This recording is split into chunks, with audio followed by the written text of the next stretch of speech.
Double bell na 721 G17 Gen 3 going to Mandaluyong para kay Sir Ralph. So naka metal slide, lower frame is polymer, naka staple yung grip. May kasamang case, nozzle, cleaning rod, and magazine na 30 rounds. Okay? So test natin para kay Sir. So firing mode is semi-auto lang. And makikita nyo to guys sa clearance folder natin sa Google Drive. Firing.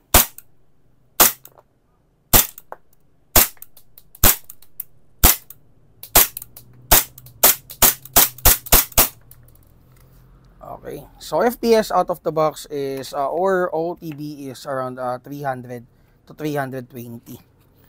Then next guys is the double bell Pit Viper John Wick 4 para kay Ma'am Sophia going to Cebu. So ito guys, makikita nyo rin sa clearance folder natin. So para doon sa mga naghahanap ng Google Drive natin guys, mag-chat kayo sa page natin. Magpa-flash dyan yung Google Drive natin. So doon nyo na lang i-check yung mga items.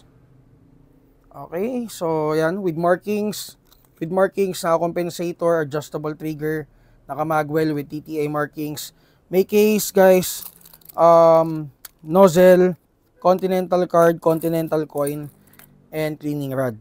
So magazine capacity is 30 rounds. Wala pang laman na BB, pero may gas na to.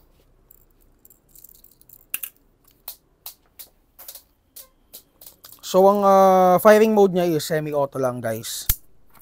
Test natin. So kaibahan niya pala, para sa mga nagtataka, kasi meron pa dong isang 303. Ang kaibahan niya guys, ito naka-staple na yung grip niya. Yun hindi pa. So para siyang plastic na plastic lang yung niya, yung appearance niya. Okay, test natin. 309, 301.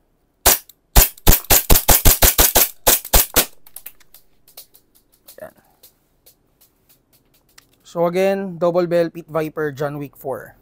So thank you kay Ma'am Sophia. And then ito guys, pinatabi muna sa atin, slong na NTR Dark Phoenix. So ito yung unit na 480 to 500 FPS OOTB. So yung unit is syempre naka-slong internal parts. And then the receiver niya is polymer, front assembly niya M-lock. Dalawang klase ang meron tayo nito, isang key-mode at saka M-lock. Ito naka M-lock and then naka twisted silencer. And then naka butterfly swivel. Ang stock niya is crane stock version 1. Magazine capacity na kasama is around 120 rounds. And then naka speed trigger na rin. Okay, test natin guys. Firing.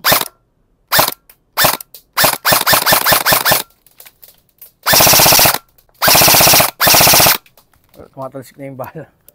Okay, so ayun guys. Nasa 488. Okay, again, slong NTR guys. Makikita nyo sa Google Drive natin. And guys, kung may mga tanong kayo regarding units, PM lang kayo.